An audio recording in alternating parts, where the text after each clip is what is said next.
नमस्कार मित्रांनो, स्वागत आहे तुमचं आमच्या एज्युकेशनल न्यूज या यूट्यूब चॅनेलवर। तर मित्रांनो, आज या व्हिडिओमध्ये आपण 7व्या वेतन आयोगाच्या शिफारशीनुसार सुधारित वेतन श्रेणी अंतर्गत थकीत रक्कम अदा करण्याबाबत शासन निर्णय निर्गमित झालेला आहे, त्याबद्दल आपण सविस्तर माहिती पाहूयात। त्याचबरोबर हा व्हिडिओ आवडल्यास लाईक आणि शेअर नक्की करा व अशाच प्रकारच्या नवनवीन व्हिडिओसाठी आमच्या चॅनेलला सबस्क्राइब करायला विसरू नका। चला तर मग व्हिडिओला सुरुवात करूयात।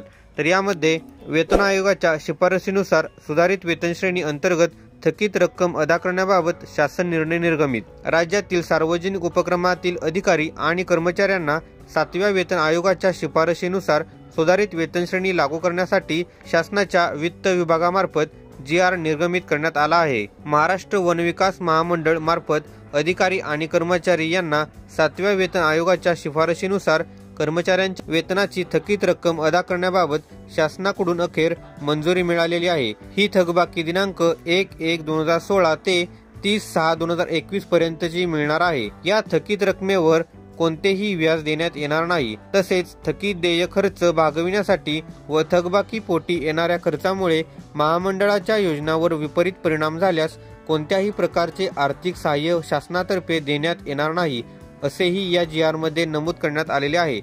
थकबाकी अदा केल्याने महामंडळाच्या कोणत्याही योजना कार्यविधीवर विपरीत परिणाम होणार नाही, याबाबत आवश्यक ती काळजी महाराष्ट्र वन विकास महामंडळाने घ्यावी, असेही यात नमूद केले आहे।